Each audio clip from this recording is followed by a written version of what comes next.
networks and maximise them throughout your career. But enjoy today and the rest of your career, and hope to see you again. Thank you.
Shortly, the Deputy Chancellor, accompanied by the academic procession, will enter the graduation hall.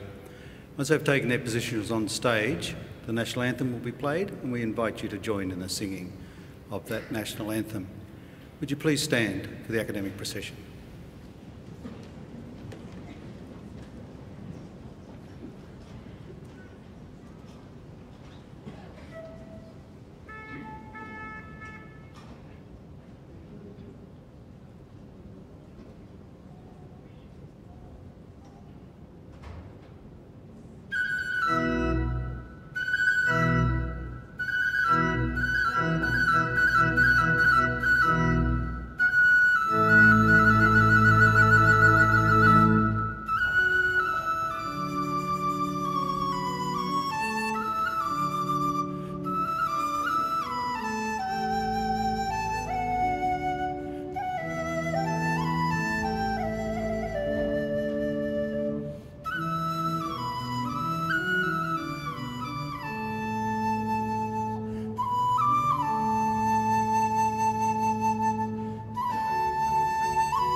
Please be seated.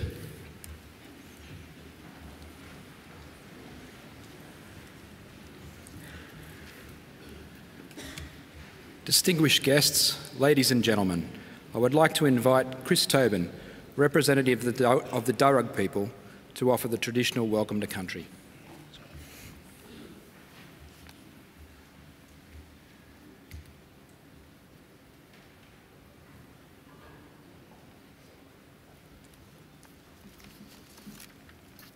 Thank you.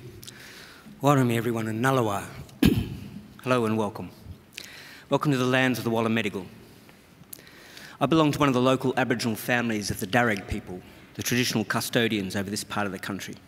I wish firstly to pay my respects to the country and its people and to thank the university for their acknowledgement of us and the invitation to welcome you here this afternoon. That acknowledgement is important to our people and much appreciated. My family descend from Yarramundi, a respected elder and cleverman of the Burrabrongal clan during the early years of colonisation.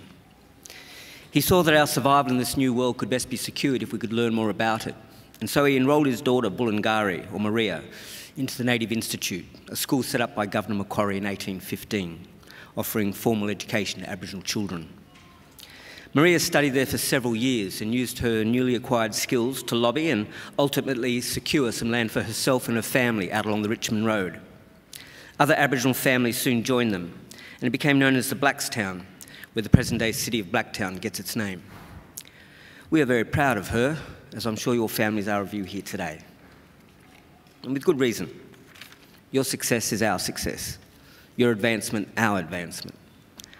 Now that was probably better understood in traditional times when camp groups were smaller and clans abided by strict sharing laws, which meant that the food that you caught and brought back was distributed throughout the rest of the camp. Your skills and good fortune were thus enjoyed by all. Your efforts literally nourished the rest of the community, and you in turn were looked after by them. Yes, we can live quite beautifully when we work together. Now, our Aboriginal ancestors certainly lived well in many respects, and I use occasions like this to offer them to yourselves as a model or a benchmark on how good to expect our lives today. You see, when Captain Cook arrived here a little over 200 years ago, he encountered a people whom he described as one of the happiest people he'd ever met. They were naked, they owned nothing but the tools they carried, and made their shelters from the bark of trees without cutting them down. They harvested food from the earth without excessive tilling or clearing. Now, these were not primitive societies, these were ancient cultures. There was no slavery, no rich and poor, no rents or mortgages, and no homelessness. People cooperated to collect the resources which were needed, and then they were shared out according to strict Aboriginal law. Our lands were maintained with fire and responsible harvesting, our rivers and waterways kept clean and unpolluted, with people drinking out of them as they have done here for the past 20,000 years. So please understand, this is not a dream or a golden age ideal. This was normal life for us, and for the longest time, and not too long ago either. And I see no reason why we should expect less for ourselves and our children than what our ancestors enjoyed. Admittedly, there's a lot more of us, but we're a clever people, and there's still much magic in the world, I believe. So graduates, I would say expect great and wonderful things from your life. Life is normally good, and we are naturally a happy people. I would suggest that you share your gifts with the rest of us, though, and keep following that beautiful spirit within you that brought you this far. Do this, and I'm confident that together we can put together a country and a world that we can be proud of, and a future that is worthy of our children. We can all do our bit. I'll do mine now by winding up and letting you graduate. I just want to say congratulations to all of us, and all the best in our collective futures. Thank you, and welcome to country.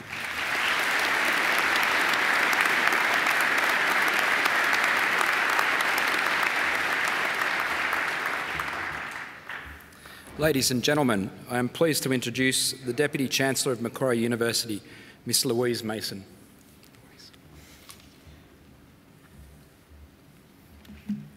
Thank you, Chris, for your very warm welcome to country.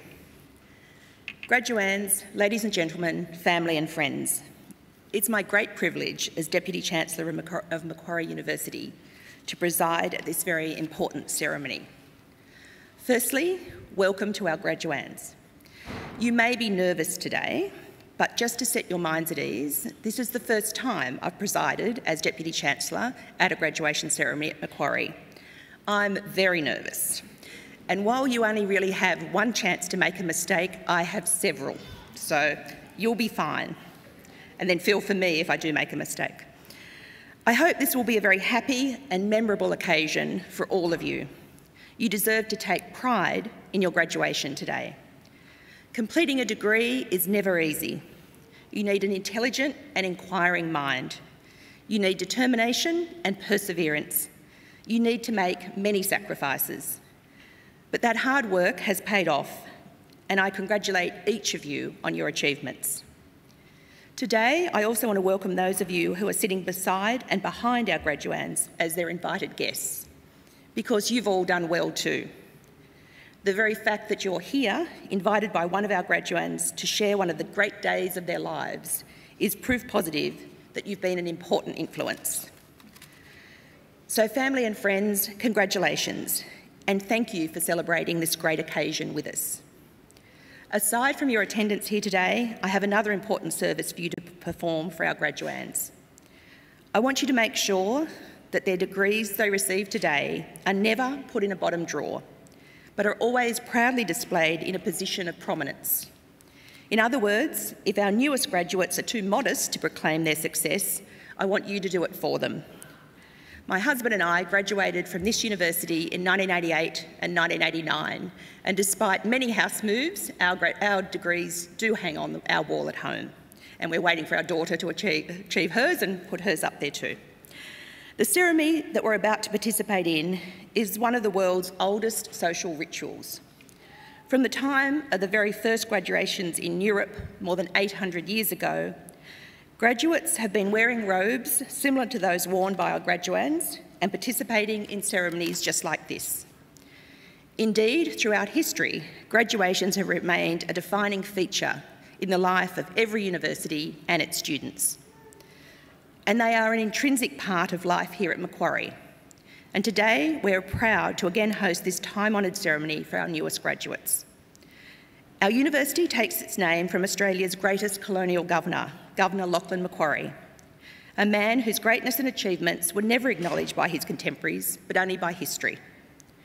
We learnt at school that Macquarie was a great builder, but in my view, his greatest legacy had nothing to do with bricks and mortar.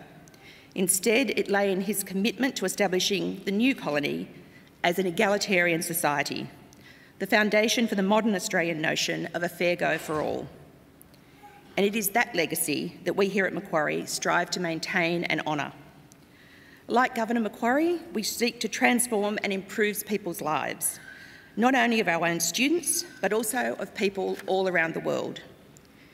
We seek to achieve this through the educational experiences of our graduates and through the fruits of our research. From the very beginning, Macquarie University defied traditional boundaries of academia, instead pioneering new learning and teaching approaches that challenge conventional thinking. We shifted gears and empowered our students to learn in new and exciting ways. We flipped classrooms, secured leading academics, and employed new and exciting forms of technology to improve our students' learning experiences. As students, you, graduands, helped us to enhance our collective research and knowledge and improve the services and the support that we offer. So you didn't just learn from us, we also learnt from you. Our graduands here today have found a route to success, a route that is as unique as they are. Their journey here at Macquarie will in turn guide and inspire the next generation of students that follow them. Part of our vision for tomorrow involves further developing our campus and boosting our capacity for research. Over the past few years, we built new facilities, including the Macquarie University Hospital, the Australian Hearing Hub, the Simulation Hub, and a state-of-the-art media centre in the Faculty of Arts. Each of these are world-class facilities. But there's more to come, and we're looking forward to the next exciting phase of Macquarie's development, which will include, amongst other things, the development of a new arts precinct, new laboratories, new teaching spaces, and a new law school building. Over the coming years, we will enhance our facilities to ensure that Macquarie remains at the cutting edge of world research. Our campus master plan paints a bold and connected vision of Macquarie's future, a future where research and learning come together to solve the big questions facing our world. Our aim is to provide Macquarie students with the tools and facilities they need to find the answers. Here at Macquarie, we're proud to boast a global network of alumni numbering over 184,000 graduates living across more than 140 countries. We have more than 4,000 staff, nearly 40,000 students, and hold a ranking in the top 2% of universities in the world. We're developing at a rapid pace, but are proud of our heritage and our beginnings. Scientists and engineers at Macquarie work on tomorrow's technology, next door to our museums that house some of the world's most ancient artefacts. Our medical scientists look for cures while our leading business minds develop new economic models for growth and prosperity, with Macquarie providing the conduit and space for critical thinking and imagination. This balance of world-leading knowledge and facilities, coupled with Macquarie's spectacular natural beauty, gives members of our community the freedom to think and grow. We want Macquarie to always be a leader in teaching and learning, and a leader in the accumulation of knowledge and understanding. It's a unique environment and a unique community of scholars and friends.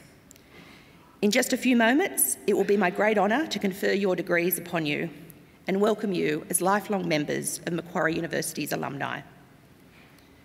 It is also our pleasure today to honour, in accordance with a resolution of the University Council, Professor David J. Mabberley, AM, for admission to the degree of Doctor of Science, honoris causa of Macquarie University. I now invite Professor S. Bruce Downton, our Vice-Chancellor, to read the citation.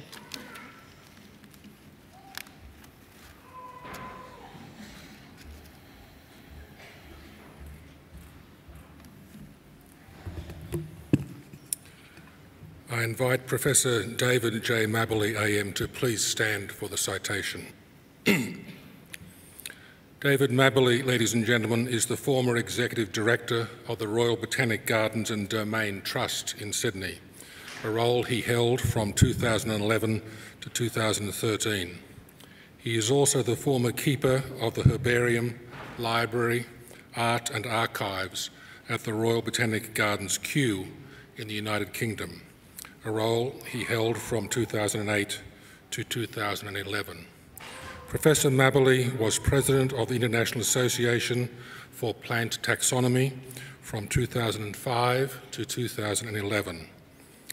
He is a member of the Angiosperm Phylogeny Group, an Emeritus Fellow of Wadham College at the University of Oxford, and an extraordinary professor at the University of Leiden. He is also now an adjunct professor in the Macquarie University Department of Biological Sciences, where he has prepared a 4th edition of his plant dictionary, Mabberley's Plant Book, published in June 2017.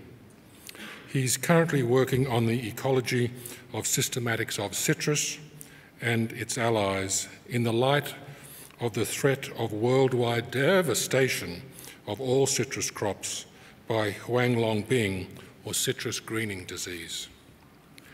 Professor Mabberley's achievements have been recognised in many ways over time, including the Burbage Medal for services to Australian plant systematics from the Australian Botany Society in 2003, the Jose Cuatrecascas Medal for Excellence in Tropical Botany from the Smithsonian Institution in Washington in 2004, the Peter H. Raven Award for Exceptional Contributions to Scientific Research from the American Society of Plant Taxonomists, also in 2004. He has also received the Linnaean Medal for Botany from the Linnaean Society of London in 2006, the James A. Duke Excellence Award in Botanical Literature Award from the American Botanical Council in both 2008 and again in 2017.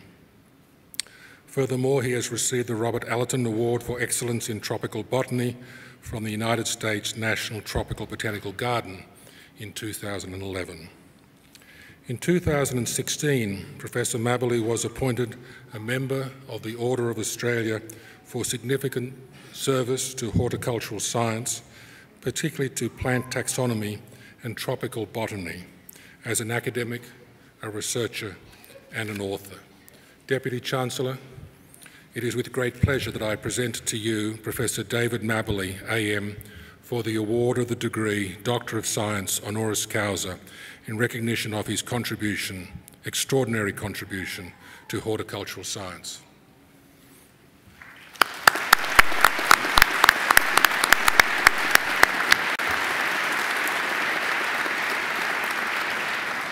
Professor David Mabberley, AM, in the name of the Council and by my authority as Deputy Chancellor, I admit you to the degree of Doctor of Science, honoris causa.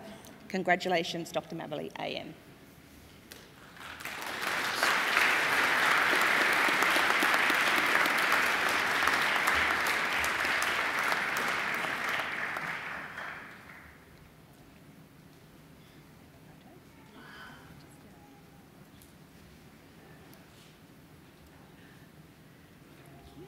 Yes, you can come over here.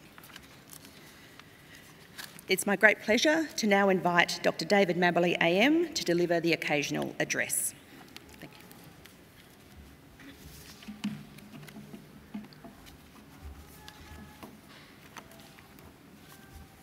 Madam Deputy Chancellor, Mr. Vice-Chancellor, faculty members, distinguished guests, graduands, and your families and friends. It's been suggested that I should say a little about my own botanical career, which has led to the great honour bestowed upon me today.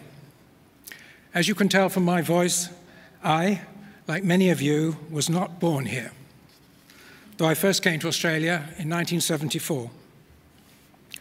My career, as with so many, and no doubt yours will, has had a fair dose of serendipity, setbacks, and disappointments. But it has been exciting, fulfilling, and varied, in that besides working in universities, I have been in not-for-profit organisations, run my own business, and even worked in the New South Wales Public Service, as you've heard. I've been privileged to teach and carry out research in 5 continents, including both the Old and New World tropics. My first work in the tropics was as an undergraduate in East Africa. There I became fascinated by tropical flora, but I was destined to be a cytologist, having been offered a graduate position in the lab of C.D. Darlington, then Professor of Botany at Oxford. But in my last term, we had a lecture from a very charismatic Cambridge botanist, and suddenly I knew where my career would go. I turned down Darlington's post to move to Cambridge.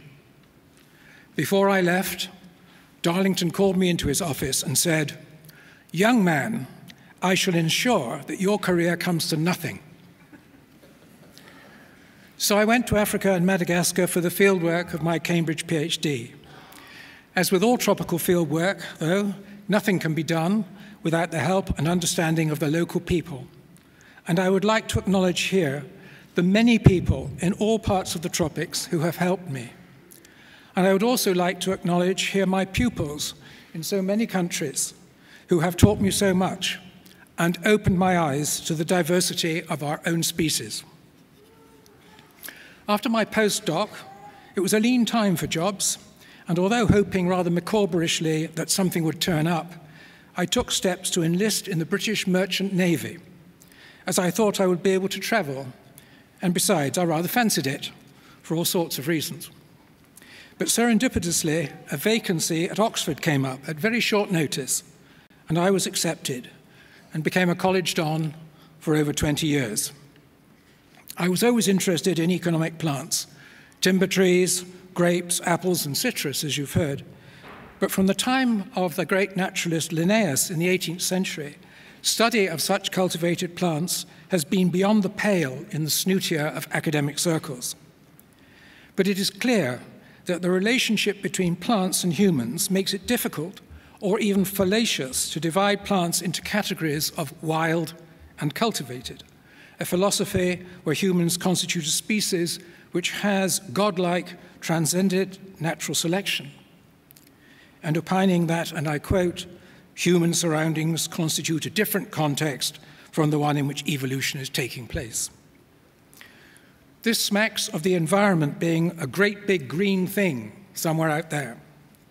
And deeply embedded in Western thought is the notion that the world can be divided into ourselves and our environment, part of a general worldview that the world comprises discrete entities rather than interconnected and interreliant continua. That this ancient philosophy is not so is, of course, familiar enough in many Asian and Pacific religious beliefs and societies, notably, as we've heard today, in Aboriginal Australia.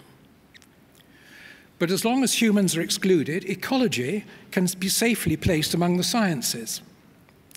If humans are brought in, as of course they must be, this rather tidy arrangement crumbles, since human activity, as it is affected by knowledge and values, hopes and aspirations, fears and beliefs, ranges far beyond the realm of science into the realm of arts. Separating humans from the rest of the environment is patently nonsensical, since about a fifth of all animal biomass on Earth comprises us and our so-called domestic animals. You might ask who was domesticating whom, while about a third of the land mass is used to feed us. We and all of our associates are having an effect in ecological and therefore evolutionary terms on the so-called native organisms. In the 1960s, there were just over 3 billion people in the world. By 2050, the world will have well over 9 billion people. Already, we are consuming the equivalent of 2 worlds' sustainable production. If we are to keep all these people going, we will, of course, need to produce more food.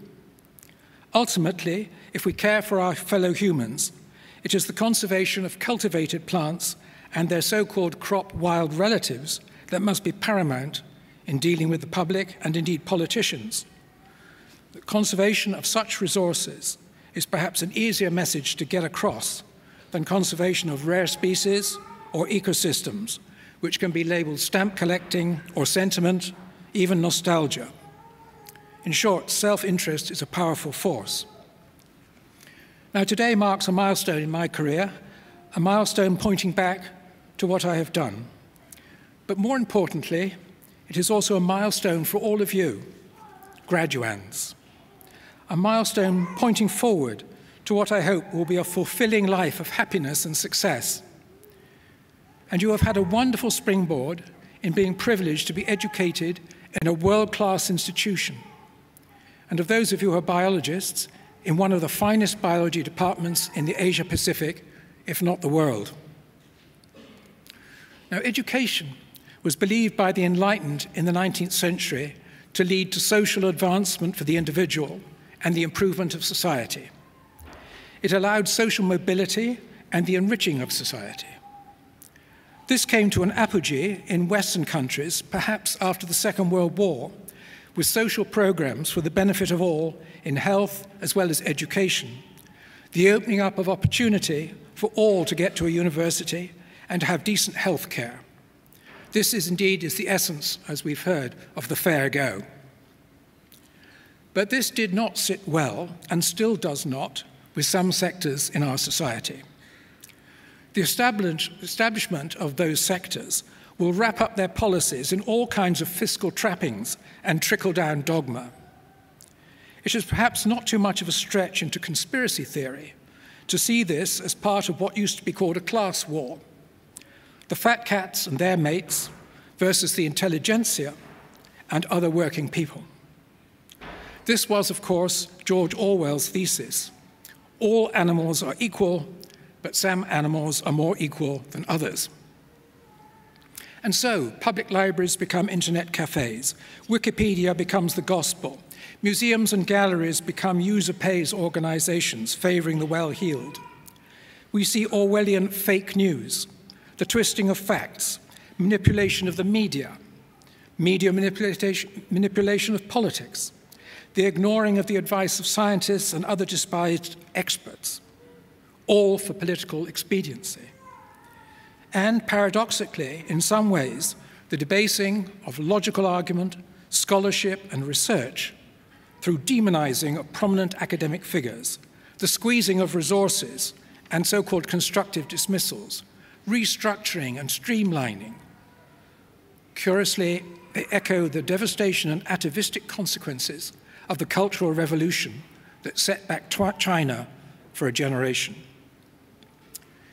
In today's more sinister chattering forums, in one of which in the CBD I recently did some spying, fieldwork you might say, universities, according to these, are being usurped by the politically correct.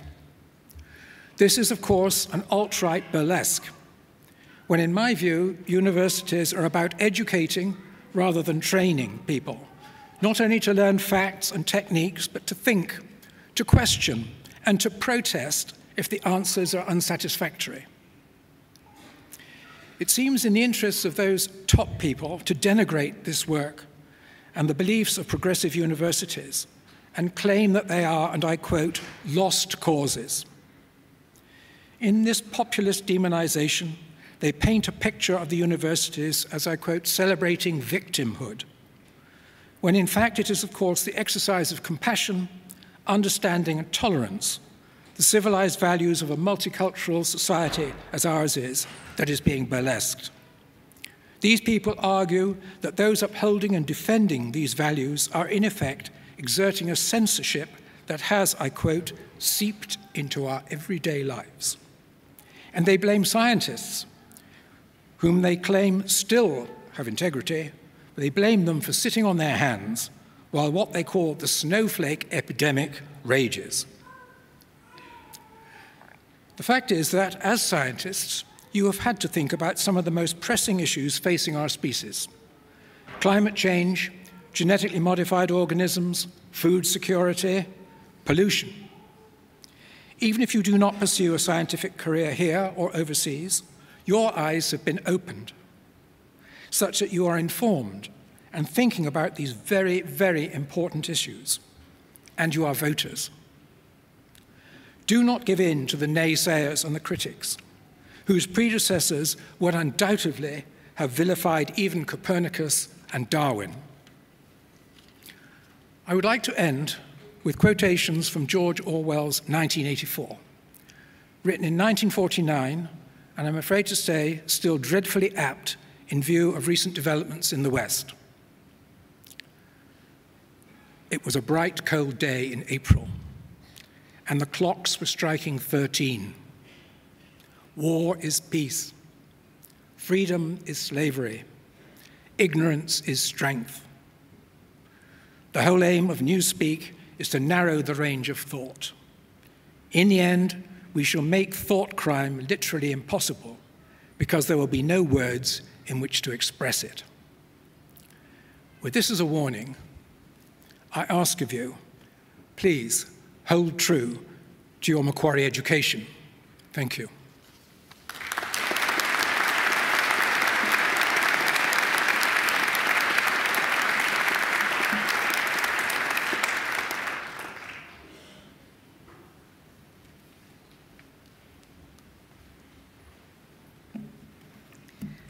I'd like to thank and congratulate Dr. David Mabberley AM for giving his time to be such an important part of today's celebration and for your very apt words. Thanks, David. As the newly appointed Deputy Chancellor of Macquarie University, it's exciting to preside at ceremonies such as today's and confer degrees on those who have complied with the university's requirements for such awards. I now call on our Acting Registrar, Dr. Brad Winden, to formally certify the eligibility of those who have met the requirements for these awards. Deputy Chancellor, I certify that all of the candidates being presented here today and those who are absent have satisfied the requirements of the Academic Senate for the degrees they are to be awarded. Would all candidates for admission to degrees please stand?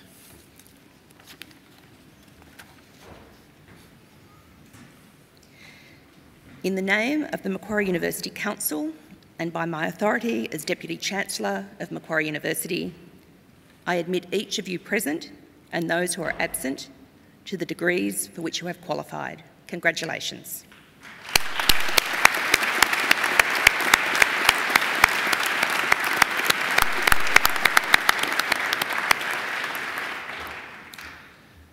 Will you please be seated?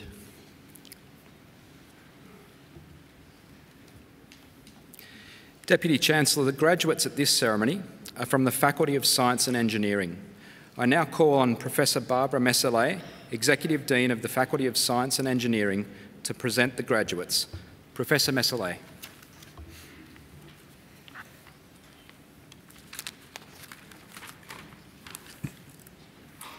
Deputy Chancellor, the graduates at this ceremony are from the Faculty of Science and Engineering. This faculty teaches programs across the full breadth of the sciences and engineering. While there are many challenges facing the world, there are also endless possibilities to problem solve, think creatively, and change society for the better. From finding new ways to feed 10 billion people, to fighting cybercrime and keeping our data safe, our researchers at Macquarie University are using innovative techniques to tackle global challenges. The faculty is committed to excellence in our teaching, research, innovation, and engagement in science and engineering. We conduct research that has a significant impact on scientific knowledge and on the well-being and prosperity of individuals and societies. We provide an enriched student learning experience through scholarship and engagement to enhance employability. And we have close links with industry and are building firm future partnerships, especially with companies located nearby in Macquarie Park. Australia needs more STEM graduates who have skills to make real change and shape our collective future. So today is an important day where we celebrate our most recent STEM graduates. This ceremony includes graduates from the disciplines of biological sciences, chiropractic, earth and planetary sciences, environmental sciences, and physics and astronomy. Deputy Chancellor, I present to you the graduates from the Faculty of Science and Engineering whom you have admitted to the degrees. I present graduates admitted to the degree of Bachelor of Arts with the degree of Bachelor of Science. Jacqueline Elise King.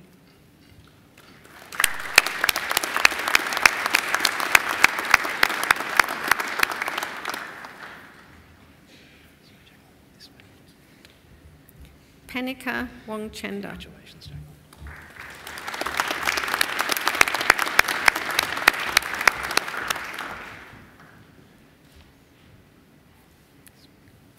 Hayley Yellowlease.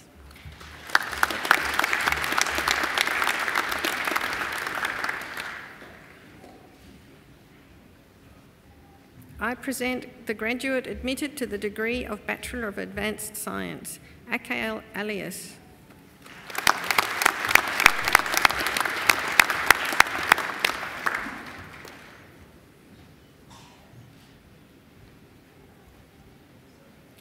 I present graduates admitted to the degree of Bachelor of Biodiversity and Conservation, Alice Mary Winchcombe Clementson.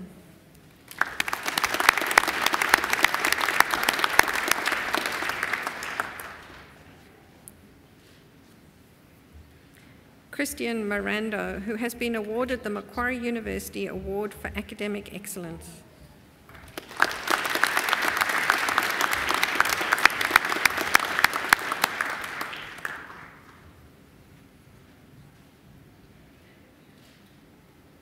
Freya Stromsvag.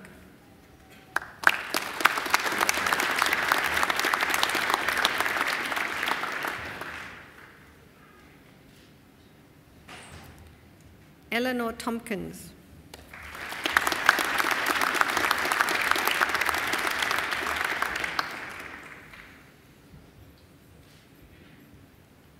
I present graduates admitted to the degree of Bachelor of Chiropractic Science, Robert Chun Wei Chung.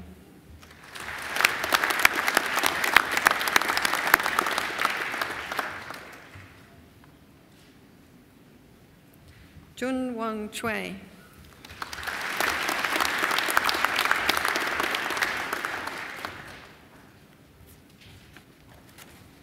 Joshua Jones.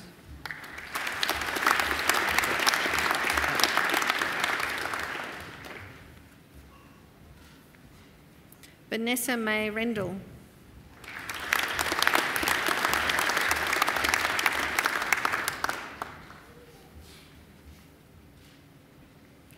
Anita Vitiswaran.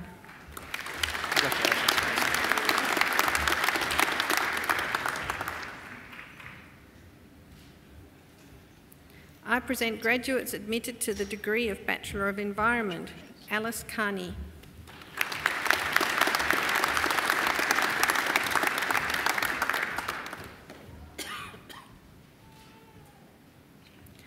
Pak Lum Chan.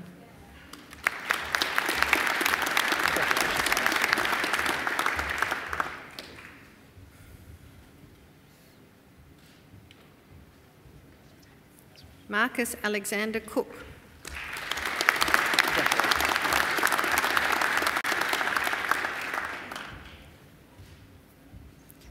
admit the graduate admitted to the degree of Bachelor of Health, Lachlan McCall Thew.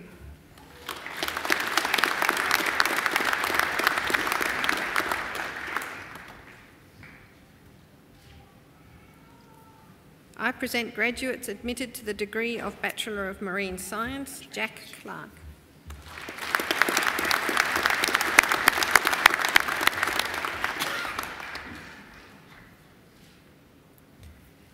Vicky K. Lowe.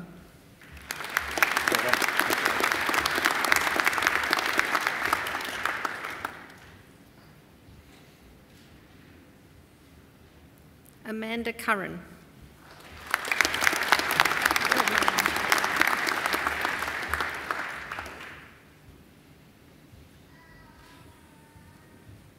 Madison Page.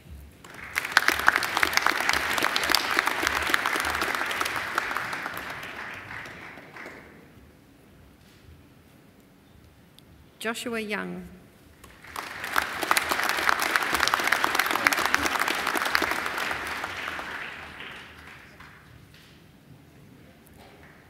I present graduates admitted to the degree of Bachelor of Medical Sciences, Nargis Abdali.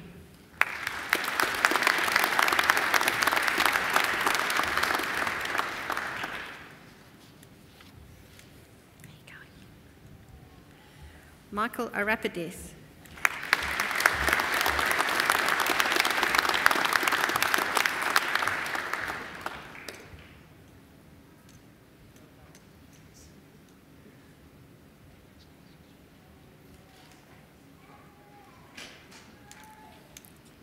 Natasha Elizabeth Bosman.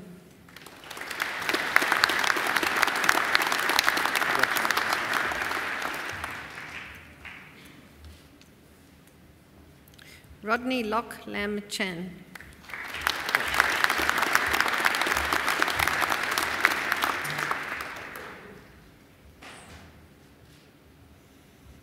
Nihal L. Chami.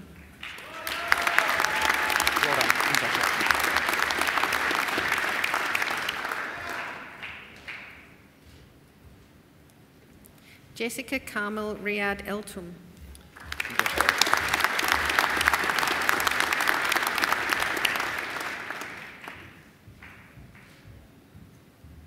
Aida Tawadros Haley.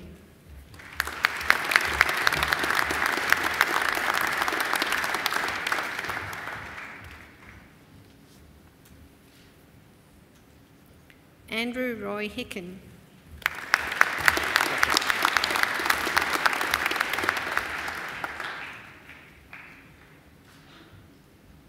Serena Rose Hope.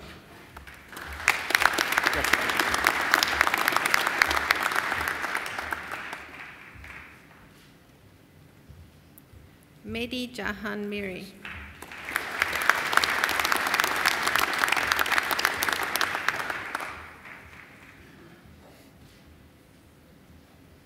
Daniel Mansbridge.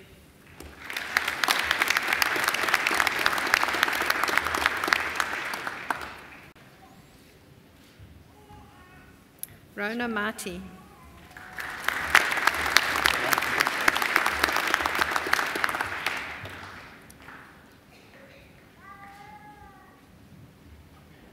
Matthew Robert McCament.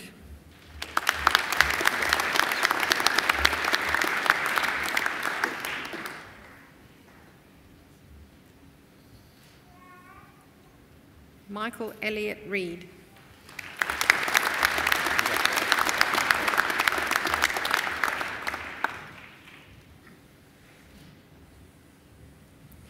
Pia Saber.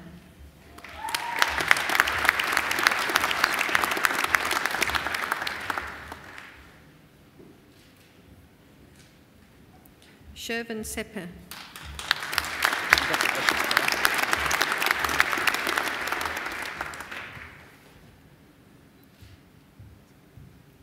Hannah Xian Xu.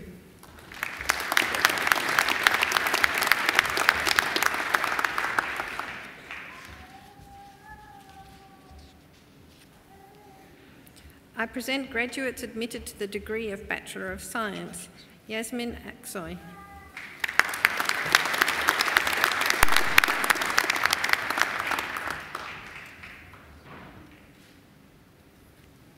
Ramazan Askari.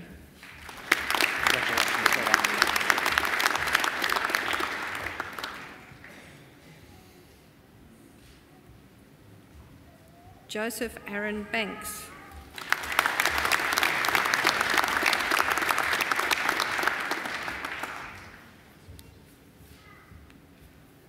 Peter Brewer, who has been awarded the Macquarie University Award for Academic Excellence.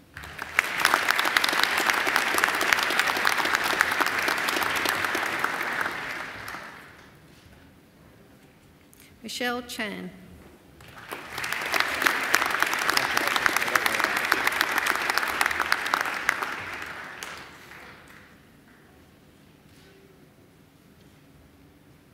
Justine Ann Channing.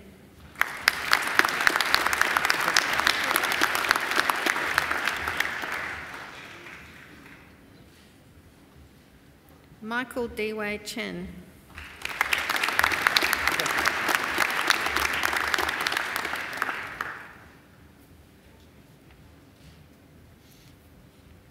Kendall Cinco.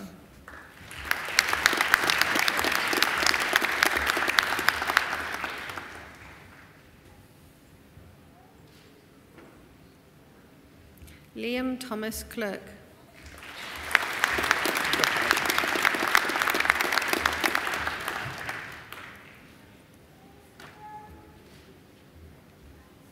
Ella Cope.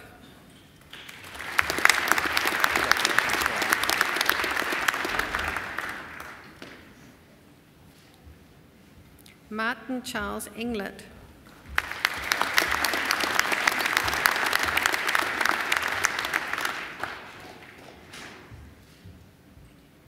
Joshua Anthony Good.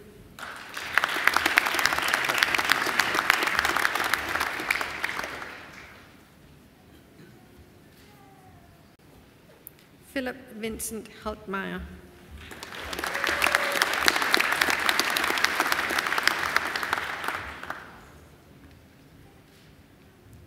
Casey Lee Handley.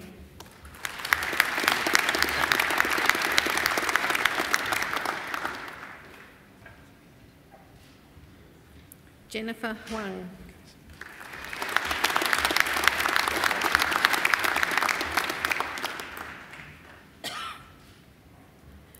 Lauren Gloria Hodgetts.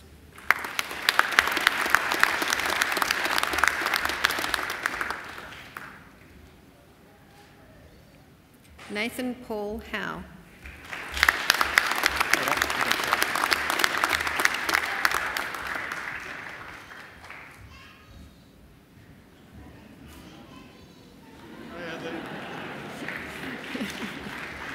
Ursula Mary Huxtable.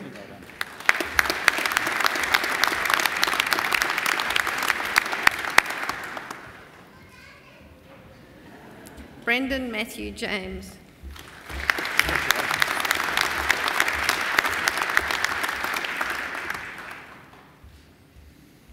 Amy Louise Jordison.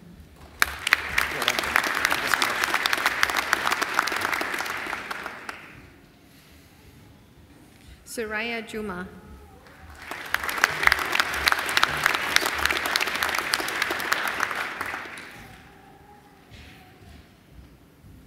Achilles Caracas.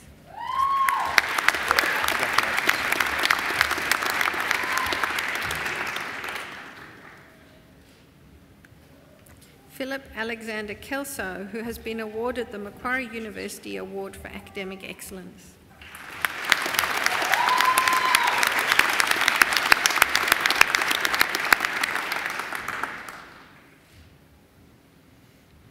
Erica Jane Lee.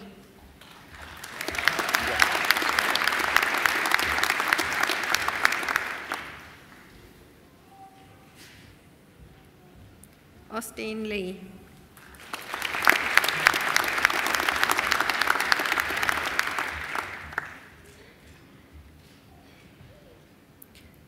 Yang Lui.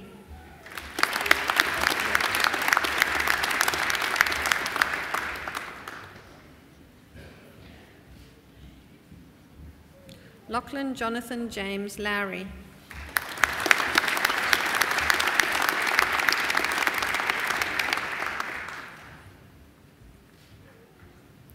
Ari Mushis.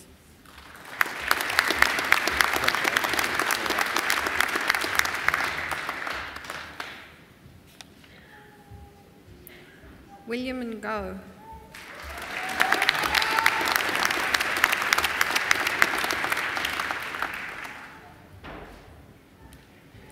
Florence Ong Nguyen.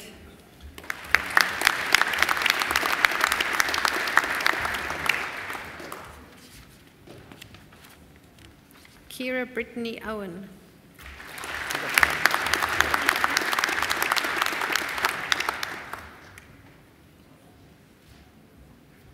Tegan Marie Palmer, who has been awarded the Macquarie University Award for Academic Excellence.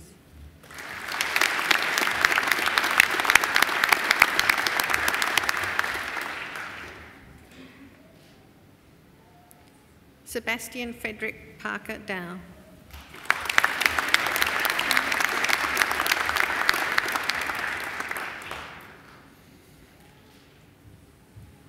Chak Wah Pao.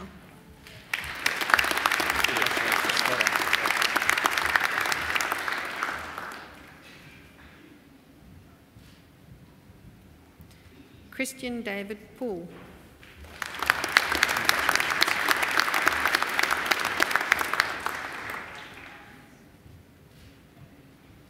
Christy Reeve.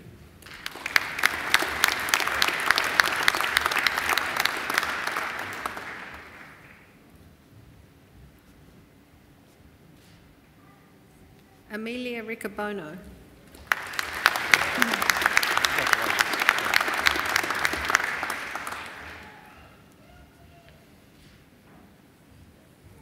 Dylan Harry Russell.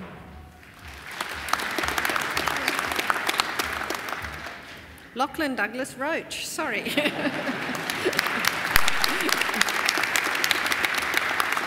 the names, I've got you. Dylan Harry Russell.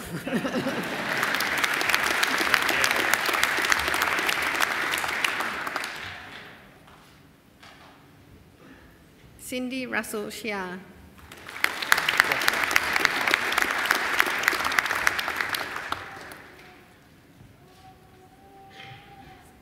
Matthew James Smith, who has been awarded the Macquarie University Award for Academic Excellence.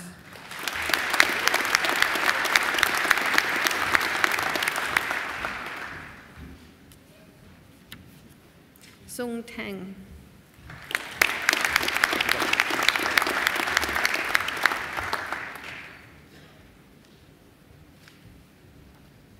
Thomas Eduardo Thrum.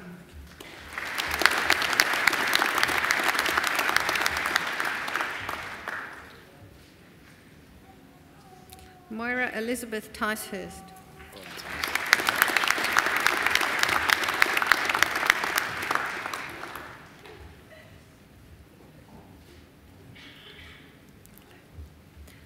Aisha Termze.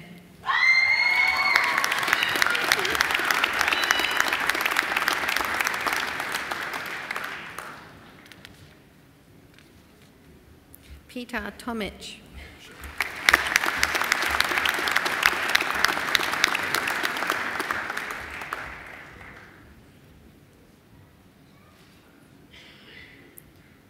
Courtney Alexandra Walcott.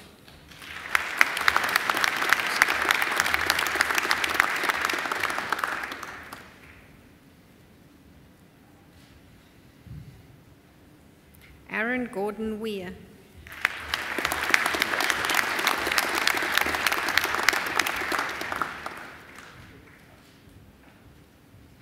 Joshua Mark White.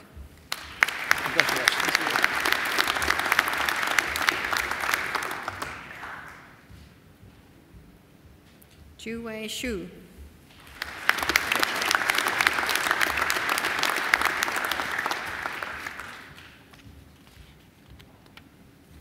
I present graduates admitted to the degree of Master of Biotechnology, Shayan Fazed Ahmed.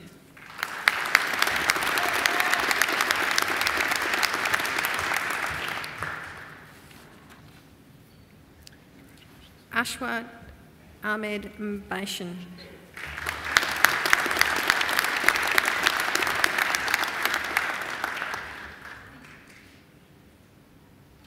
Leighton Clark.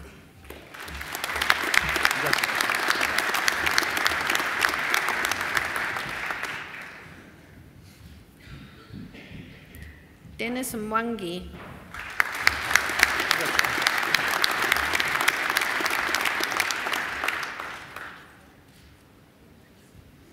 Daniel Martin Palomares Gomez.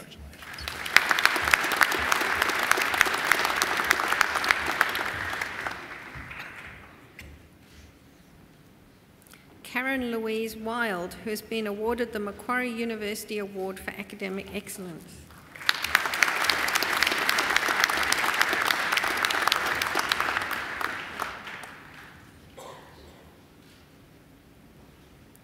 I present the graduate admitted to the degree of Master of Biotechnology and Business, Rushi Shivlal Patel.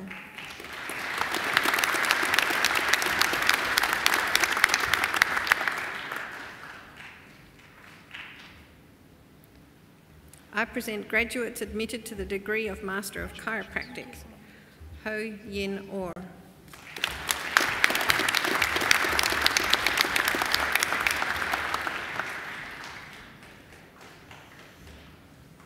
Mark Daniel Ramos Valescusa.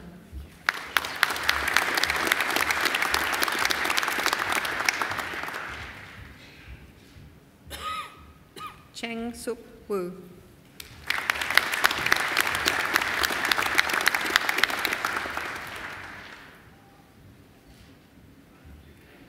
I present graduates admitted to the degree of Master of Conservation Biology, Claudia Aguilar Solis.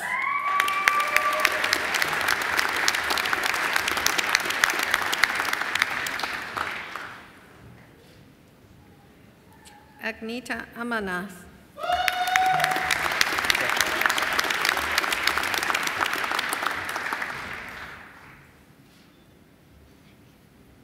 Victor Hugo Gonzalez Cardoso.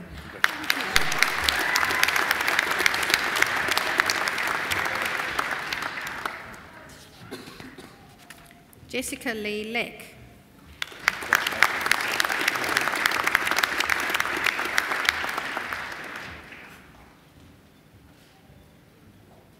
Megan Xian Sparrow.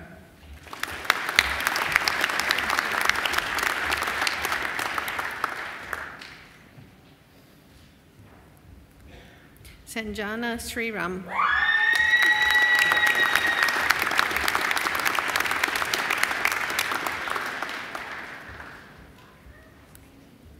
I present graduates admitted to the degree of Master of Environment, Margarita Rosa Albes Salas, who has been awarded the Macquarie University Award for Academic Excellence.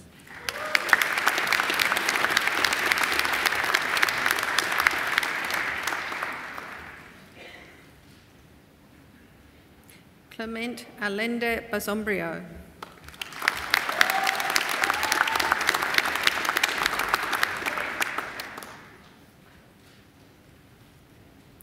Tejwinder Singh Chuan.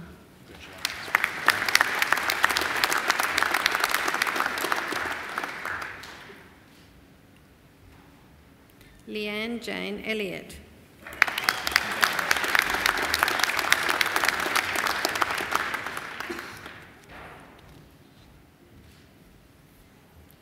Usmail Husna.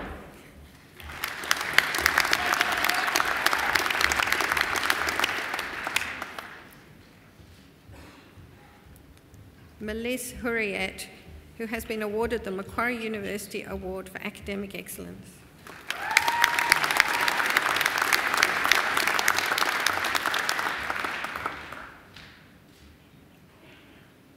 Yani Lee Kendra.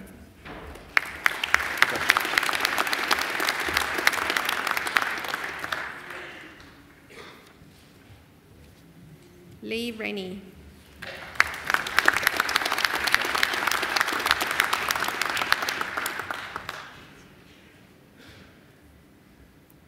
Jessica Sanders, who has been awarded the Macquarie University Award for Academic Excellence.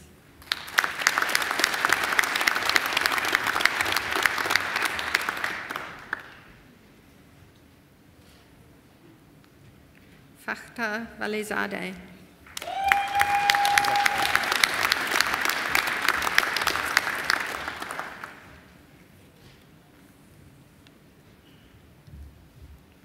I present graduates admitted to the degree of Master of Laboratory Quality Analysis and Management, Ahmed Fahad Al-Mashoud.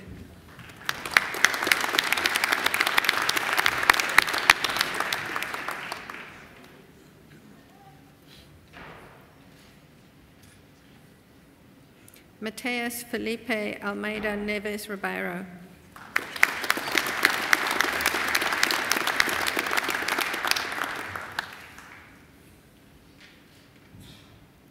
Carmen Angelica Lacopeta.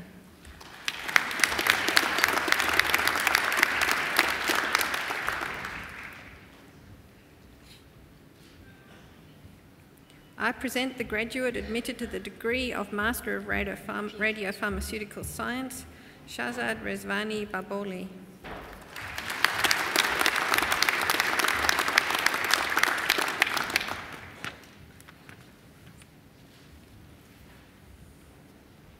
I present the graduate admitted to the degree of Master of Science, Sonika Suhani Kumar.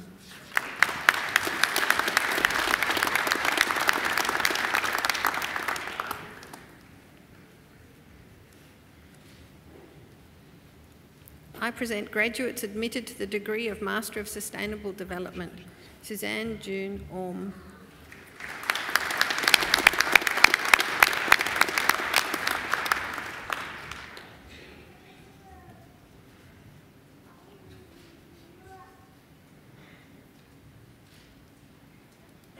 Faha Lutfa Rahman.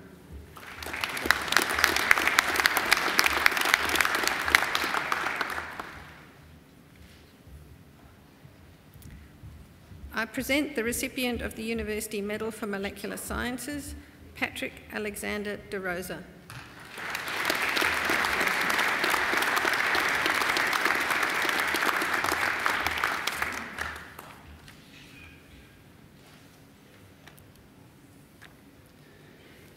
I present graduates admitted to the degree of Master of Research, Kandaka Asif Ahmed, for a thesis entitled Proteomic Analysis of Remating Inhibition in Queensland Fruit Fly.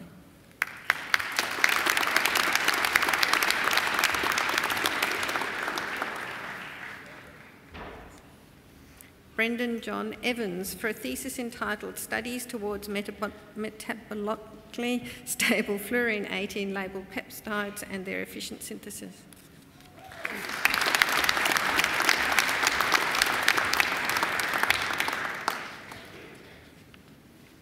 Anthony Mitchell Finn, for a thesis entitled Tracing Shallow Lateral Preferential Pathways of Fluid Movement Using Electrical Geophysics.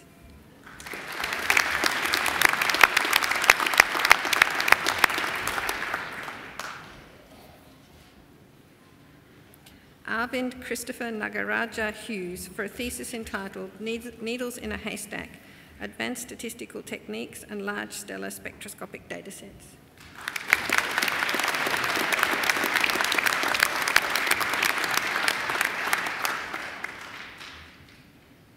Duncan Yaroslav, for a thesis entitled Sex and Experience-Related Neuro and Behavioural Plasticity in Ants.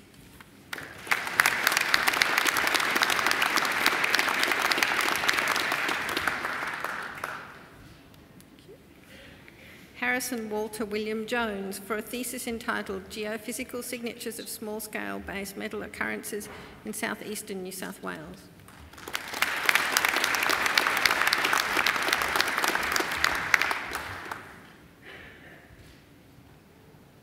Aaron Lane Phillips, for a thesis entitled Surveying the Diversity of Rubisca activase Genes in Australian Wild Crop Relatives.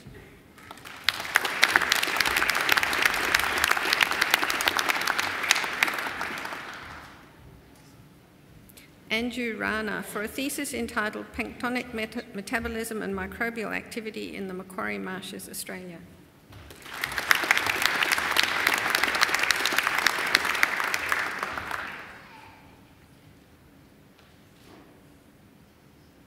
Pratibha Ravishankar, for a thesis entitled Bioarchaeological Proteomics Sample Preparation Methodology for Analysis of Ancient Human Skin.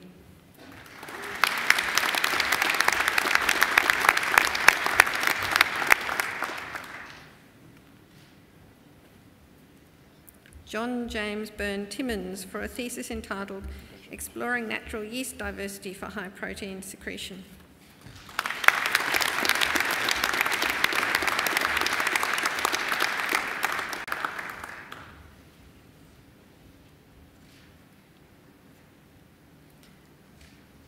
I present graduates admitted to the degree of Doctor of Philosophy, Dr. Keaton Ahire for a thesis entitled Synthesis of Novel Fluorescent Labels for Advanced Imaging Application.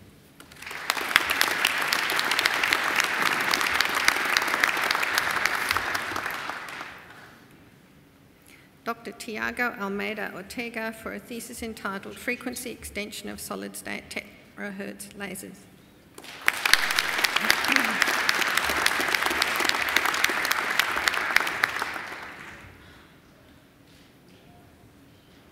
Dr. Carlos Humberto Bacigalupo for a thesis entitled Improving the Radial Velocity Precision of the Hermes Spectrograph to Enable Exoplanet Detection.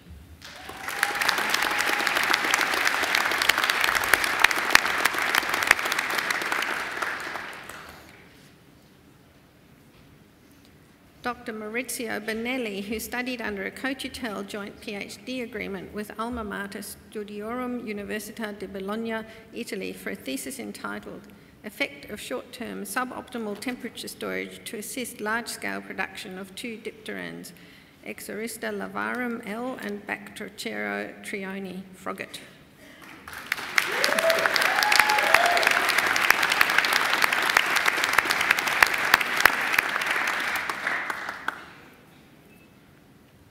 Dr. Michael James Cowley for a thesis entitled The Evolutionary Impact of Supermassive Black Holes on Their Host Galaxies.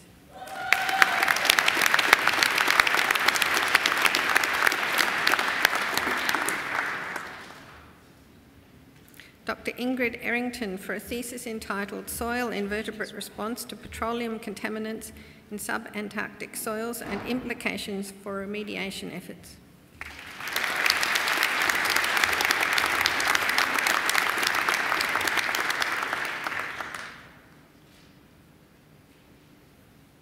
Dr. Herath Mudias Anselage Dilmi Vindia Herath for a thesis entitled Bivalve Shelves as Paleoproxy Archives, Assessment of the Usefulness as Environmental and Climatic Recorders in the Southern Hemisphere.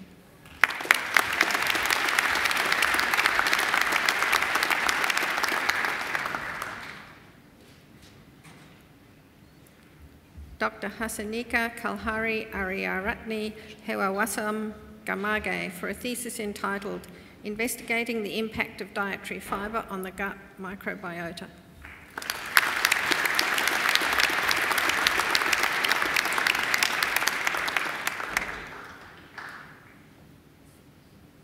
Dr. Dean Anthony Howard for a thesis entitled Aspects of the Biogeochemical Cycling of Mercury in Australia and the Southern Hemisphere.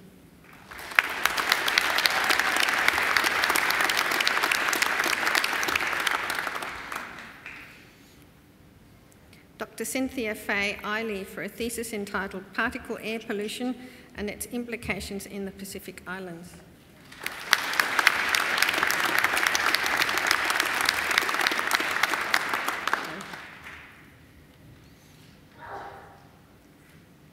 Dr. Masood Kazem Rostami for a thesis entitled Lambda-Shaped Photo Switches Designed by Employing the Troger's Base Scaffold.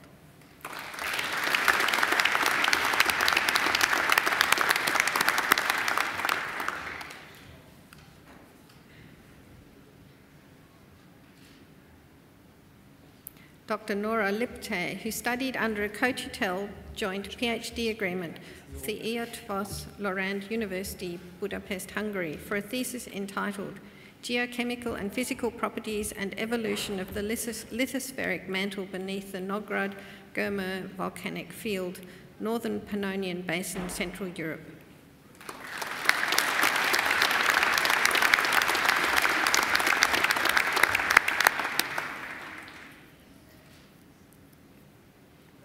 Dr. Chi Liu for a thesis entitled Investigating the Success of Acinetobacter baumannii in the Clinical Setting.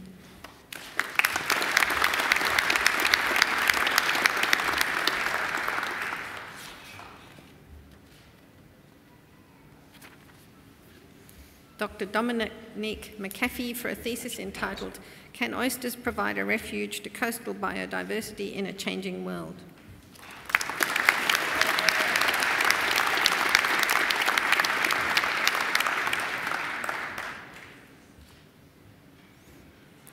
Dr. Leanne Felicia Susanna Meir, who studied under a joint PhD agreement with the University of Sheffield, United Kingdom, for a thesis entitled "Understanding Cognition, the Honeybee as a Model for Action Selection."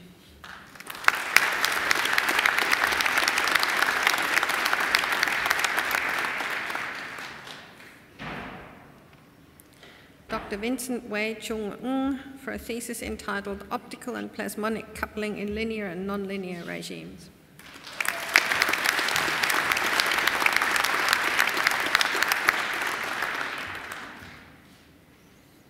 Dr. Sumia Sarang for a thesis entitled "Gain Characteristics in Single-Mode Pumped Diamond Raman Lasers."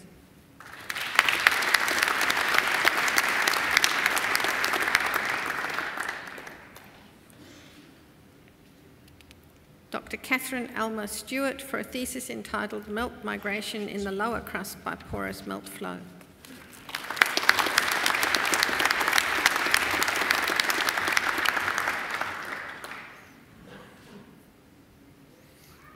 Dr. Maria Louise Bozzo for a thesis entitled "Sources of Spatio-Temporal Variation in Habitat Provisioning by the Sydney Rock Oyster, Sarcostria glomerata."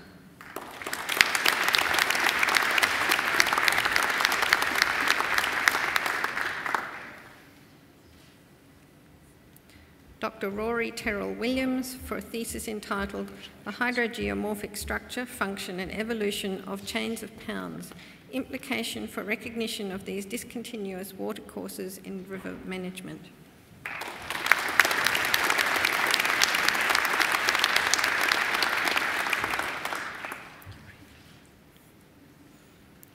Dr. Colin Anthony Navin for a thesis entitled "Galactic Archaeology with Hermes."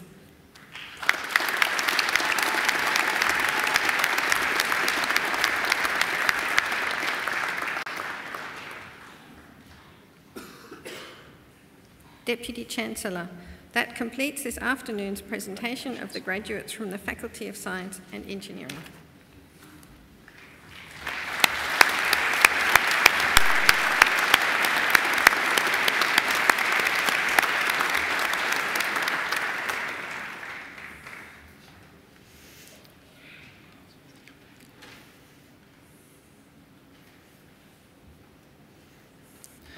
Ladies and gentlemen, the University is proud of its achievements in research.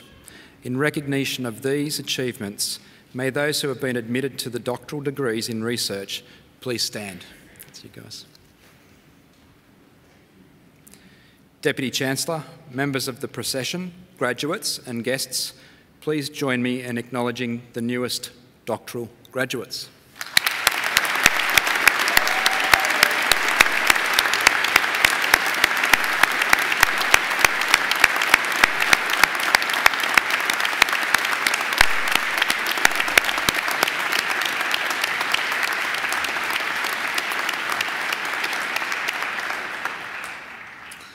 You can sit now, guys. Deputy Chancellor, I call on Miss Jessica Sanders, who has graduated today with a Master of Environment, to speak on behalf of the graduating group. Miss Sanders.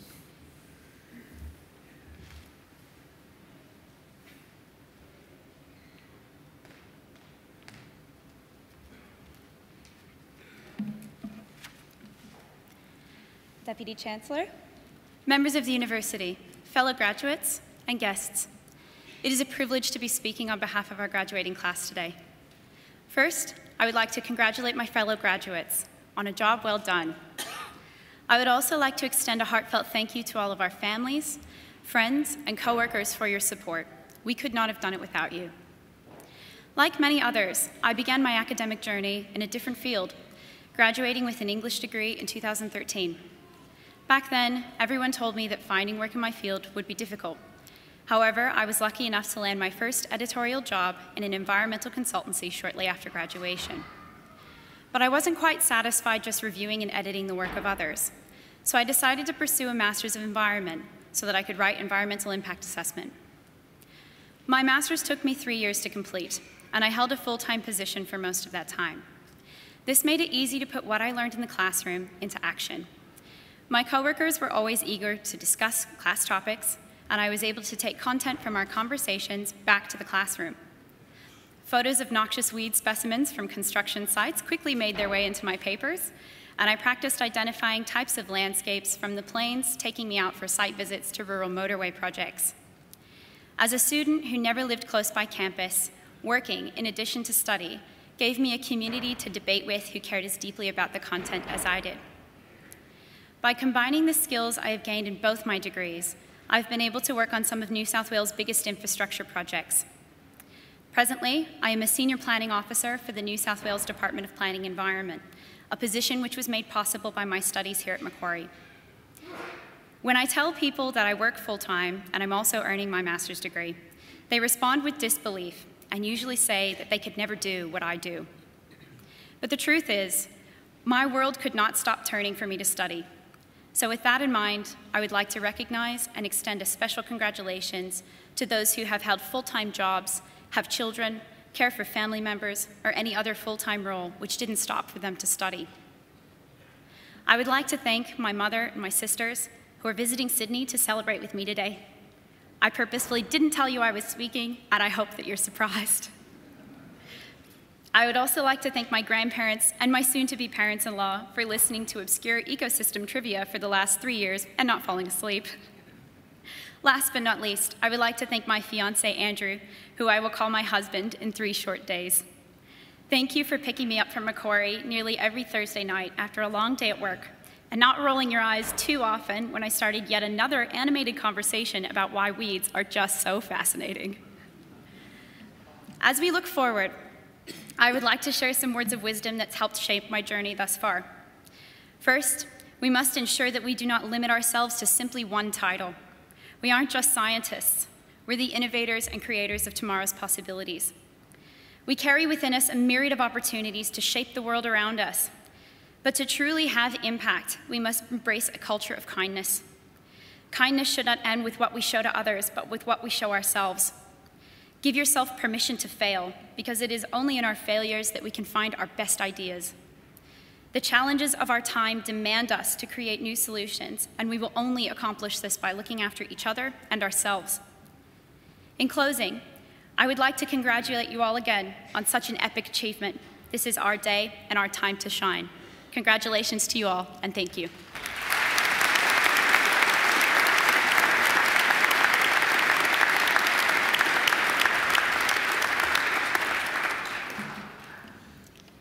Congratulations, Jessica, and thank you for those reflections of your study at Macquarie University. You have certainly reminded many people here today of their own experiences, and we also all wish you the best of luck, both of you, for Saturday. Thank you for your time.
Ladies and gentlemen, that was the wonderful Ms. Angela Brewer, who performs at most of our graduation ceremonies, and it was truly beautiful. Please also join me in thanking our musicians. On the organ, Dr. James Forsyth.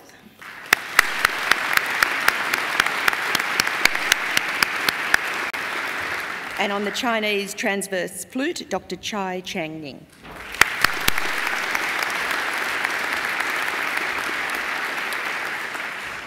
I would also like to take this opportunity to acknowledge and thank the representatives from our alumni community who have come today to help you celebrate this occasion. I think they're on both sides of the audience. Thank you very much.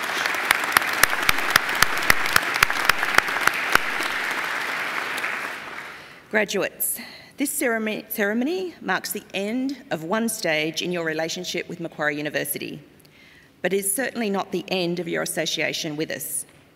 From today on, for the rest of your lives, you are part of the bigger Macquarie family, our alumni, and part of a network of over 184,000 Macquarie graduates spanning the globe. We'll keep in touch with you through our Alumni Relations Office and hope you will come back here to attend functions, to undertake more study, or simply to visit the campus. There are a few shakes of the head when I said undertake more study. Graduates, the award of a university degree carries many opportunities and privileges, but like all privileges, it also carries responsibilities. I encourage you to commit yourselves to a program of lifelong learning and inquiry. Set ambitious goals for yourself and continue the hard work that has already brought you so far. Continue to exercise sound judgment and initiative, and always be generous in offering practical advice and wisdom to those you meet on life's journey. My hope is that, as graduates of Macquarie University, you will use what you have learned not only for your own benefit, but also for the betterment of the community. Believe it or not, you, each and every one of you, can change the world, and you don't have to be a Nobel Prize winner to do it. Because everything you do matters, in your homes, in your workplaces, and in your communities. You will touch the lives of many, and you will make a huge difference. The consequences of every effort, every action, large or small, can reverberate throughout society, through the decades, and indeed through the centuries. Even something as simple as a kind word or gesture can often be the spark that ignites a great life, a great career, or a great achievement. And in all you do, I ask you to uphold the good name of Macquarie University. I hope also that you will always remember the people who have helped you along the way, many of whom are here with you today. So to acknowledge their contribution and thank them for it, I'm going to ask you to do a couple of things. First, I'd like to all of the new graduates to please stand. Please place your degrees on your seats and turn around to face your family and friends. And now I'd ask you to give them a very big, heartfelt round of applause.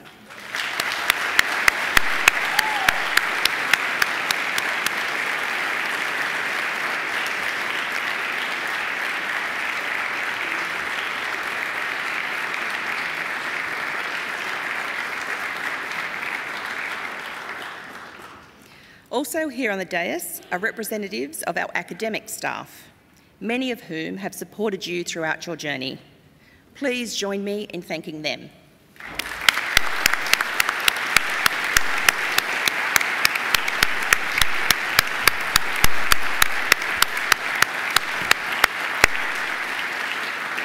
No, don't sit on your degrees, pick them up first and then take a seat. Shortly, I'll lead the official party out, and it will be my great honour to invite our newest graduates and their family and friends to join us for refreshments in the marquee. Before I do so, I'd like to wish you the very best for your futures. Congratulations, graduates, and good luck.